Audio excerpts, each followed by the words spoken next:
Hola a todos, vamos a continuar con nuestro curso de Express. En este capítulo, ya el quinto, vamos a abarcar lo que vendría siendo el módulo de las variables de entorno.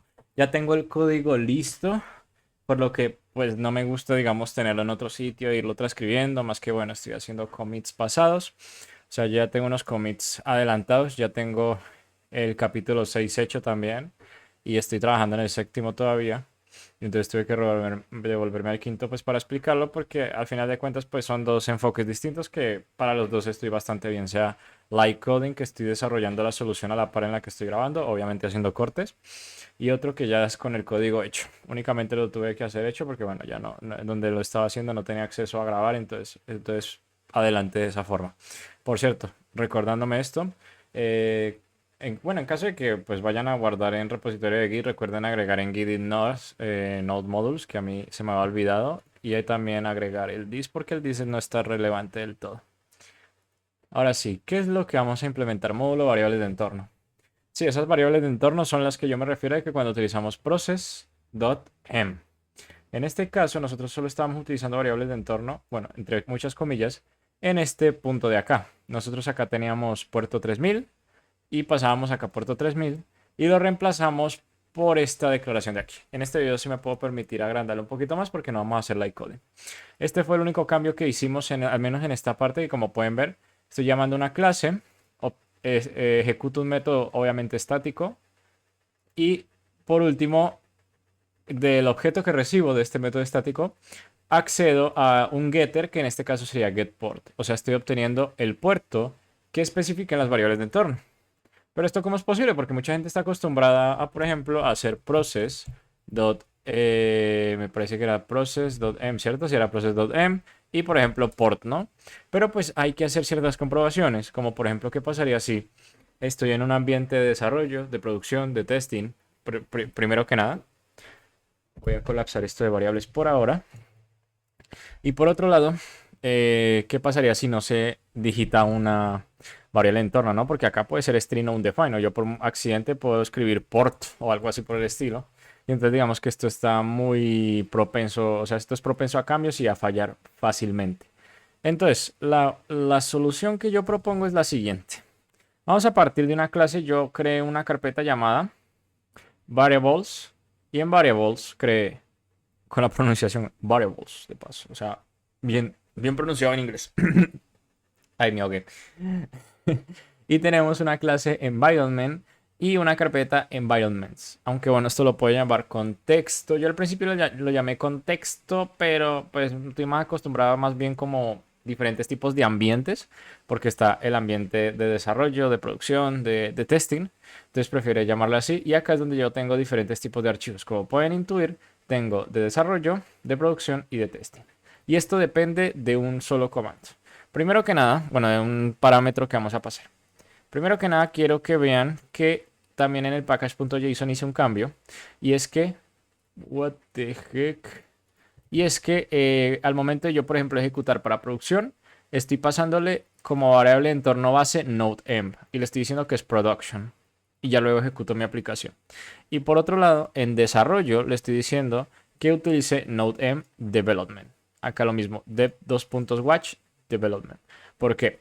Porque digamos que para partir de una base sencilla, pues nosotros tenemos que decirle a la aplicación, al menos en algún punto, oye, esta aplicación tiene un contexto de producción, de desarrollo, de testing.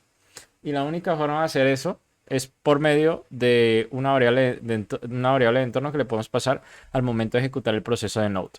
Que bueno, obviamente esto también es compatible con TSX como pueden ver. ¿Por qué? Porque esto luego nos va a permitir importar de manera dinámica un archivo de variables de entorno u otro. Pues ya podrán intuir que si estamos hablando de variables de entorno de producción, vamos a utilizar este archivo. Y cuando hablamos de variables de entorno de desarrollo, vamos a utilizar este otro, dev.m. Entonces, ¿cómo funciona Environment? Muy sencillo. Tenemos una clase. Acá me encargué de colapsar el constructor, este método y este otro método.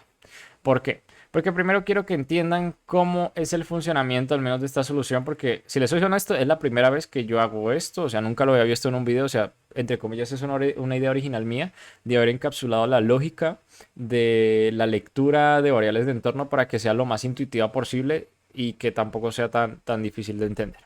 Entonces, ¿por qué yo estoy creando una clase y estoy a su vez creando una instancia de ese mismo tipo, ¿no? O sea, hacer una clase dentro de otra, ¿de qué estamos hablando? Pues acá vamos a utilizar un patrón de diseño que se llama Singleton. Singleton es un patrón de diseño creacional y lo que nos propone es Singleton Pattern. Lo que nos propone es que, oye, si tú vas a utilizar una clase de forma muy frecuente en tu aplicación y el estado de esa clase no varía, o sea, digamos es la misma para toda la aplicación, o sea, no vamos a estar cambiando nada, pues haz singleton y en el momento en que tú crees una instancia de esa clase, pues también para tema de ahorrar recursos, retorna esa misma instancia, o sea, la clase retorna una instancia de sí misma que se encarga de no crear, porque imagínense, yo creo, ya en 100 partes distintas de mi aplicación, yo la llamo 100 veces, entonces creo 100 instancias distintas. Obviamente por tema de rendimiento y tal no recomendable. Y entonces lo que hacemos así aquí es que la propia clase se encarga de guardar una instancia de su mismo tipo y al momento, en lugar de utilizar el constructor, vamos a utilizar este método que es getInstance, que lo único que va a hacer es lo siguiente. En el momento de nosotros ejecutar getInstance, lo que va a hacer es hacer una comprobación de la instancia original. Y si la instancia no existe, la va a crear por primera vez. O sea, la primera vez que llamamos esto se crea. Pero si ya existe la instancia, la va a retornar. De esta forma nos estamos asegurando de que todos, en cualquier punto de nuestra aplicación, en cualquier módulo, vamos a estar utilizando la misma instancia por tema de ahorrar recursos y porque, pues, si no tiene valores propios de por sí, o sea, si en un módulo no importa qué valor tiene y en otro módulo no importa qué valor tiene, pues compartámoslo de forma global. Y esa es una forma de compartir una instancia de forma global utilizando pues patrones de diseño y arquitectura de software. Ahora, ya vimos esta parte que esto es puramente del patrón de diseño. Si yo necesito acceder a las variables de entorno, que es básicamente en cualquier sitio, voy a llamar a la clase, accedo al método getInstance y ya tengo una instancia. Eso explica el por qué cuando yo me voy a router, mentiras, era a controller, ya me olvidó, ¿es service? No, no, mentiras, era en server, era en app. Por ese mismo motivo yo hago getInstance y luego como esto me retorna una instancia environment, quiere decir que ya tengo acceso a getPort. Que getPort, pues acá lo tenemos, pero pues todavía no hemos visto la asignación. Antes de pasar a la asignación, pues quiero que entiendan el resto de variables. Ya entendemos que es instance. Ahora quiero que vean la lista de variables. Variables únicamente nos va a servir para más adelante hacer una comprobación de si el archivo que estamos leyendo de variables de entorno, que ahorita más adelante los vamos a ver cuáles son, tiene las variables de entorno que nuestra aplicación va a utilizar. La única forma de hacer esto es básicamente crear como un tipo de whitelist, donde, oye, cuando voy a leer un archivo de variables de entorno, necesito que tengas las que están a continuación aquí adentro. Si se pueden fijar, yo pues por el momento solo estoy utilizando una variable de entorno que sea port. Pero si el día de mañana yo quiero identificar otras, bueno, no es realmente identificar, sino evaluar. Si yo, por ejemplo, el día de mañana necesito acceder a una variable de entorno que sea, no sé, secret o algo para encriptar, entonces antes de pues directamente poner acá algo, yo voy a venir acá y le voy a decir, oye, ahora necesito otro que sería secret porque esto es lo que voy a utilizar para encriptar tal información. Y ya después voy a venir acá y esto. ¿Por qué? Porque de esta forma nosotros estamos diciendo, oye, ahora necesito secret y entonces el momento en que vaya a leer las variables de desarrollo de producción, de desarrollo, bueno, las variables de entorno de producción, desarrollo, testing, va a venir acá y va a decir, bueno, estoy leyendo el dev porque la aplicación está en dev, ¿no? O sea, está en modo development. Pero acá no veo que tenga secret, entonces pues voy a lanzarle un error para que me diga, oye, dame las variables de entorno. Lo mejor es no intuir. Mucha gente lo que suele hacer es lo siguiente y es venir a process, bueno, acá no puedo acceder a process.env y digamos si tengo por, y bueno, si por no existe voy a intuir, voy a deducir o especificar un valor o especificar un valor. Y esto yo no lo recomiendo porque se presta para comportamientos inesperados. O sea, en un principio puede sonar sencillo porque, bueno, si no especifico port, que sea 3000, ¿qué más da? Pero si el día de mañana tengo 50 variables de entorno, pues los valores por defecto ahí no sirven. Prefiero que me lance un error y me diga, oye, te falta esta variable de entorno y yo con mucho gusto la coloco. Ya vamos a pasar. Ahora vamos al siguiente. El siguiente file se podría decir que es como un tipo de diccionario donde tenemos clave valor, aunque bueno, prefiero utilizar un diccionario porque estoy un poco más acostumbrado en lugar de crear un objeto. Y aquí básicamente lo que tenemos es que dependiendo del modo en que arrancamos la aplicación, que este modo depende mucho de lo que vimos inicialmente acá en package.json. Si yo le inicio en producción, es lo que yo más adelante voy a leer para saber, bueno, si tu aplicación es de producción, vamos a leer las variables de entorno de producción. Y luego si tú agarras y ejecutas desarrollo, bueno, que es development, ok, voy a acceder a mi otro elemento de mi mismo array y voy a leer este archivo que tiene este nombre. Obviamente, esto tiene que concordar con los valores que le estamos dando a Node-M al momento de ejecutar el proceso de Node.js o de TSX si estamos en desarrollo. Y a su vez, este segundo argumento de aquí, de prod.m, de.m, test.m, tiene que acordar con pues, los archivos que estamos creando, ¿no? Porque, por ejemplo, acá no le podemos decir que sea production.m y que el archivo se llame prod.m. O sea, no vamos a poder encontrar esos archivos físicamente porque tienen referencias distintas. Entonces, de esta forma nosotros podemos relacionar lo que le estamos pasando al momento de ejecutar la aplicación con los archivos que tenemos aquí. Es como una forma de vincular un lado con el otro. Y ya por último tenemos las variables de entorno. Aquí estaba pensando si crear un objeto y meterlas todas, pero al final preferí ponerlas a nivel de la clase. De pronto puede llegar a confundirse porque acá también tenemos esto, pero créanme que al menos para mí fue lo más intuitivo. Entonces el día de mañana si quiero agregar una nueva variable, pues agrego también un atributo acá. Sería, por ejemplo, si es secret, entonces bueno, ahora a partir de ahora, independientemente de cuál archivo estamos hablando, tengo que meter un secret y además tengo que venir acá y pues crear un nuevo atributo, private secret, y pues podría ser un string, etcétera. Y obviamente también tengo que hacer su respectivo getter para poder acceder a ese valor.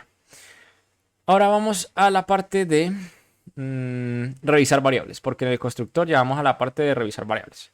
Quiero que se fijen en este comentario porque la única apreciación importante que quise hacer aquí es que lanza un error si alguna variable de entorno falta. ¿Qué quiere decir? Que si yo no pongo port en mi variable, en cualquiera uno de mis archivos, dependiendo si estoy ejecutando desarrollo, producción, testing, si no tengo este port dentro de ese archivo, me va a lanzar un error. Entonces esto me sirve para directamente comprobar y decir, bueno, me faltó tal variable.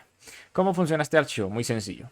Primero vamos a acceder a node.m, que sería como nuestra variable de entorno principal. O sea, gracias a esta podemos saber de qué estamos hablando, si desarrollo, producción, testing. Primero voy a empezar con la validación más sencilla. ¿Qué pasa si esta variable no existe?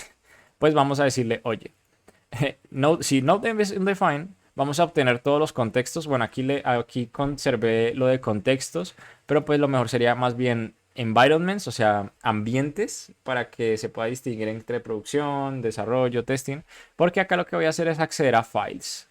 Y en files, pues yo tengo cada uno de esos ambientes o contextos. Y lo que hago aquí es que me retorne y a su vez haga un join del primer elemento de cada array. O sea, como es un array de 2 dimensiones, que me traiga el primer elemento de cada array. Sería production, development y test, que serían como los válidos. O sea, ese es el valor que debería tener Node-M.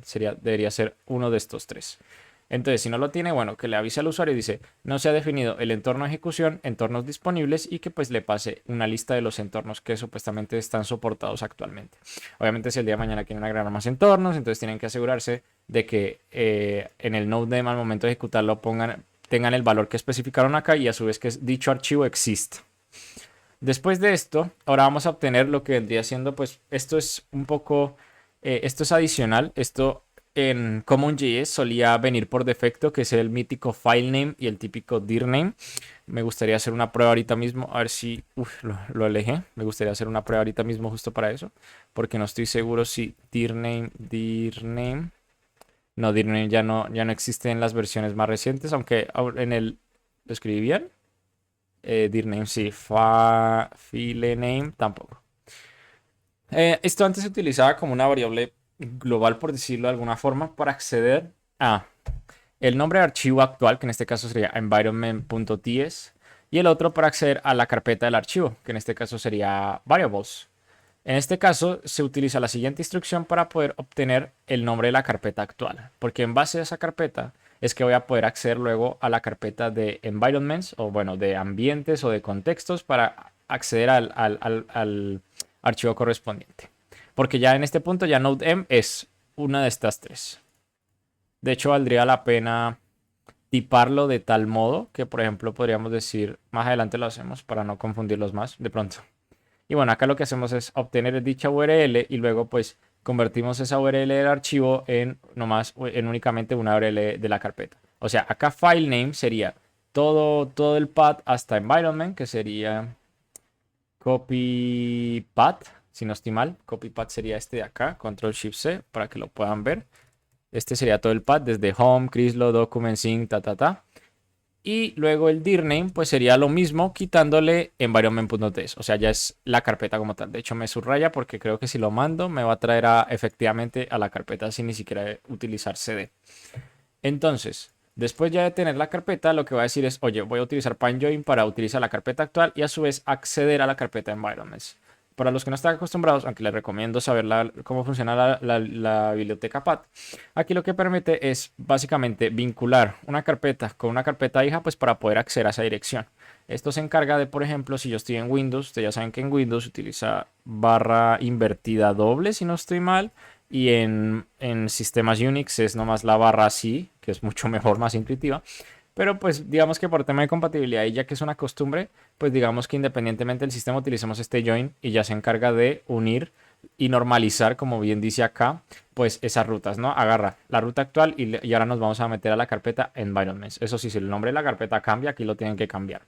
Y ahora vamos a agarrar vamos a buscar más bien el nombre del archivo basándonos en el segundo argumento de esa variable de entorno que nosotros recibimos. Acá vamos a hacer una comprobación muy fácil y es primero no acceder al archivo, sino primero asegurarnos de que alguno de los valores que ingresamos corresponda a uno de los elementos. O sea, lo que estamos diciendo, oye, ahorita mismo sabemos que nodem no es un define, pero puede ser cualquier valor, ¿cierto? Entonces acá le estamos diciendo, oye, mira, en files vas a buscar en cada uno de los arreglos, vas a acceder al primer elemento y que ese primer elemento sea igual a nodem, alguno de estos tres, production, development o test. Si ninguno concuerda, vamos a venir acá y bueno, si es un define, dice no se ha encontrado el archivo de configuración para el entorno Node. De paso, pues se lanza en cambio, en caso de que, no sé, por ejemplo, en lugar de escribir development con T, le quitamos la T y escribimos development. Para darnos cuenta, es que escribí mal el entorno de desarrollo. Acá también se podría enviar un mensaje de los contextos disponibles en caso de que se le haya olvidado cómo se escribía o algo. Pero bueno, también sirve ya para ir, como por decirlo así, como te digo, para ir descartando. De hecho, acá me interesaría ver algo, el enfile, no, esto sigue siendo un array de string. Y bueno, acá lo que vamos a hacer es ahora obtener el path del archivo .env. Acá vamos a volver a utilizar join. Vamos a utilizar la carpeta del contexto, la carpeta de environments, que es la que obtuvimos aquí anteriormente. Upa. De hecho, esta carpeta la podríamos mover un poquito más abajo porque no la utilizamos hasta este punto. Entonces, bueno, por tema de para qué, si ahorita vamos a lanzar un error, ¿para qué gastar recursos y luego de pronto no lo vamos a necesitar, ¿no? Y entonces ahora vamos a obtener el empath accediendo al segundo elemento del array.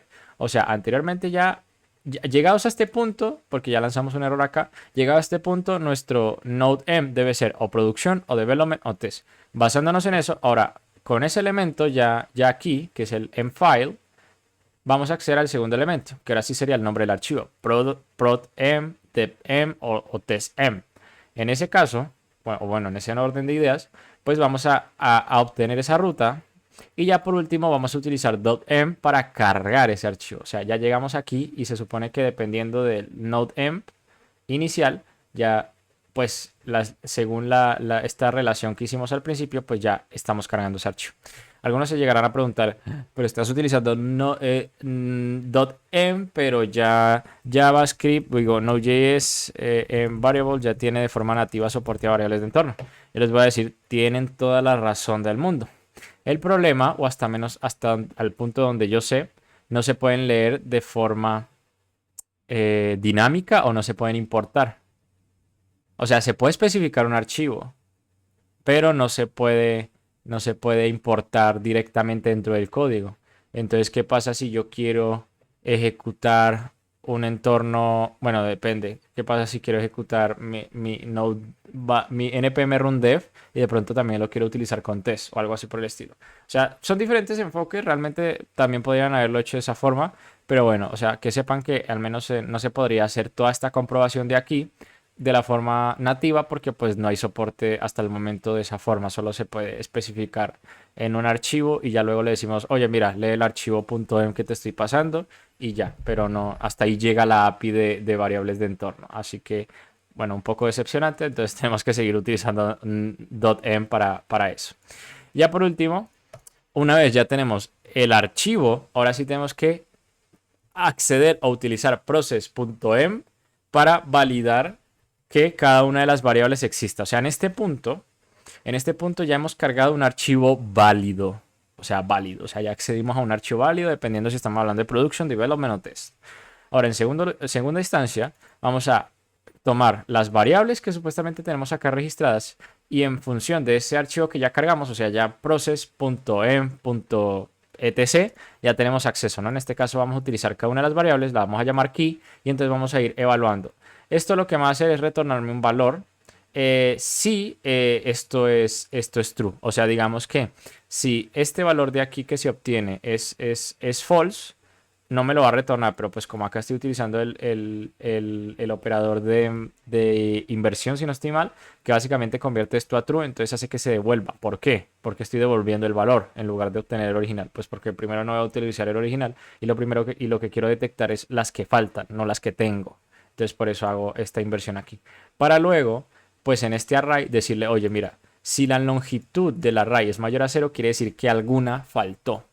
Y entonces, gracias a que yo también estoy guardando justamente en esa lista cuál faltó, entonces le va a decir, lo va a lanzar un error y le va a decir, faltan las siguientes variables de entorno. Y vamos a hacer un join y vamos a unir cada una de esas variables de entorno. Y ya, eso realmente es todo. En eso se resume el método de check variables. Ahora sí vamos a ir al constructor, que no tiene mucho misterio. El constructor, pues primero lo que va a hacer es primero que nada, leer check variables. O sea, hacer la comprobación de, bueno, cuál entorno estamos ejecutando, producción, desarrollo, testing, y luego carga ese archivo y accede a cada una de las variables del entorno del archivo y se asegura de que en función de esta lista de acá, todas existen. Y una vez que comprueba que todas existen, yo acá puedo dar como, por ejemplo, puedo decir de algún modo, lo puedo dar como dogma de fe, que se lo suele decir. O sea, yo acá ya estoy 100% seguro de que esta variable existe. Pese que acá me está diciendo que string o un define, yo ya previamente este port lo utilicé aquí en check variables, justo aquí en el key, para validar si existe o no. Entonces digamos que acá ya es como, estoy 100% seguro porque yo ya hice una comprobación previa. Bueno, es importante que la comprobación si esté hecha correctamente o si no esto va a tender a fallar. Entonces yo literalmente le estoy diciendo, oye mira, confío completamente en lo que me está retornando esta variable de entorno, entonces convertamos el string y luego lo pasamos a un número, porque se supone que esto debería ser un número. De hecho acá se podría hacer se podría hacer un manejo de errores, aunque no es tan necesario porque si llega a fallar es muy explícito en decirnos que bueno, trataste de convertir un número que no se puede convertir a número. Vamos a verlo, que me da curiosidad. En este caso sería number.parseInt. Si nosotros le pasamos una string, pues lo va a devolver el número, ¿cierto? Pero si yo le paso hola, me va a decir not a number. Ah, vale, me regresó un not a number. Entonces, bueno, se podría hacer una validación de que si esto me llega a regresar un not a number, lancemos un error o algo así por el estilo. De hecho, se podría hacer. Lo hago después. Para no alargar más el video, pero ese es el caso. Y ya pues por último, convierto eso a número y se lo asigno a la variable port. Bueno, al atributo. Se le dice al atributo de la clase. A las variables de una clase se le dicen atributos. Entonces le asigno port. Y ahora sí, después de ejecutar esto, debería funcionar. Y ahora, ¿en qué momento se hace toda esta operación? No se preocupen porque no lo tenemos que inicializar en main. O sea, en main no tenemos que venir acá. O sea, es una opción, pero no es necesario. En main, pues podríamos acá venir environment.getInstance. Y en el momento que yo llamo getInstance por primera vez, pues ya sabrán que como esto no es verdad, se va a crear. Y el crearla lo que va a hacer es llamar al constructor. El constructor va a revisar la variable y todo lo que les he contado para no alargarlo más. Y luego pues va a asignar después de hacer esa validación, las variables correspondientes y entonces ya tenemos acceso a port y port debería tener un valor válido. Esto es válido también, pero pues como no la voy a utilizar a este nivel, pues la primera vez que la utilice en alguna parte de mi aplicación ya voy a tener acceso a ella. Esto de Bell.js se viene un video interesante porque en el capítulo 6, si no estoy mal. Ay, carajo, estaba modificando esto, soy tontísimo. Estaba modificando, bueno, no sé qué modifiqué exactamente. ¿Qué modifiqué? Bueno, luego me veo porque la idea es que esto no afecte en nada porque pues la idea es que solo me devolví para hacer ciertas cosas. Pero el caso a lo que quiero llegar es que esto se utiliza al menos por primera vez en el app cuando le decimos, oye, mira, llamemos a la clase, dame la instancia. Acá es donde se crea, al menos por ahora, acá es donde se crea por primera vez. Si lo llego a llamar antes, se va a crear antes. Pero ustedes ya me entienden. Obtengo la instancia, obtengo el puerto y ya puedo iniciar el puerto. Y gracias a eso, yo puedo venir acá y puedo hacer pnpm rundev. Y entonces lee las variables y tenemos el puerto 301. Pero si yo vengo acá y le digo 302, guardo tan, vengo aquí, ejecuto 302. Ahora, ¿qué pasa si no guardo bien el puerto? Pongamos por y ahora ejecuto. Me va a decir que falta la variable port. Va a decir acá, faltan las siguientes variables de entorno, port. Vamos a agregarla. Pero ahora pongamos mal el script de ejecución. Pongámoslo acá directamente para no editarlo. Y pongamos que, por ejemplo, primero no pongamos ninguna variable, ya como por probarlo primero. Venimos acá, ponemos pnpx, crc index, acá sería tcx. Y entonces primero me va a decir que no se ha definido el entorno de ejecución. Entornos disponibles, production, development o test. Entonces vamos a especificar uno que sería node-env es igual a hola. Y entonces, ¿qué pasa si ahora especifico hola?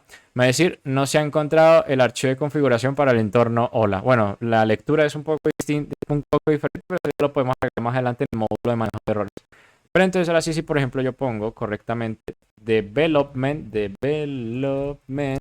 ahora sí ya corre mi aplicación normal leyendo el archivo correspondiente. Y bueno, si cambia a producción, pues acá yo por ejemplo en producción tengo la 3010, entonces vengo acá y le digo que mira, ahora léeme production, ahora debe ser 3010 production, y entonces ahora va a arrancar en el puerto 3010. Y de esa forma pues ya tenemos las variables de entorno con validaciones y entre comillas dinámicas dependiendo del contexto.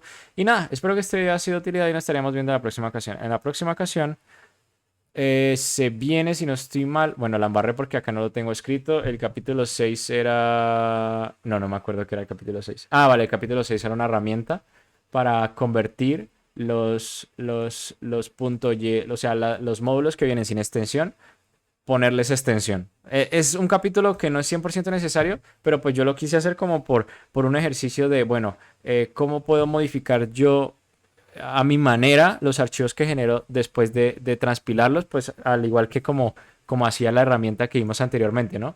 Que la herramienta de tsconfig replace paths que trabaja sobre esos archivos ya transpilados, pues quise hacer algo parecido pues para ver cómo era, pues para sí entender cómo funciona realmente, no hay mucho misterio y pues lo conseguimos de tal forma que al momento de generar los archivos, por eso es que decía JS, porque esto no es la última versión en la que he estado trabajando, me había enredado, pero el caso es que de esta forma ya no es necesario poner los JS al final en la versión de TypeScript de desarrollo, sino que después de eso los transpilamos y se los ponemos con una herramienta, porque bueno, a veces el JS pues visualmente no me gusta, pero esto ya son como cositas, unas tonterías. Realmente el video entrante, si no les interesa, lo pueden saltar. O sea, solo lo único que cambia es esto. Y si la gente no se quiere complicar, pues solo basta con poner JS, porque ya saben que las versiones recientes de JavaScript sí o sí necesitan poner la extensión. Ya no es válido poner solo el nombre, ya es la extensión. Pero bueno, como esto es TypeScript, pues podemos hacer una cosa en TypeScript y ya luego la de producción manejarlo como queramos. Por lo que nada, espero que este video haya sido de utilidad. Nos estaríamos viendo en la próxima ocasión. Adiós.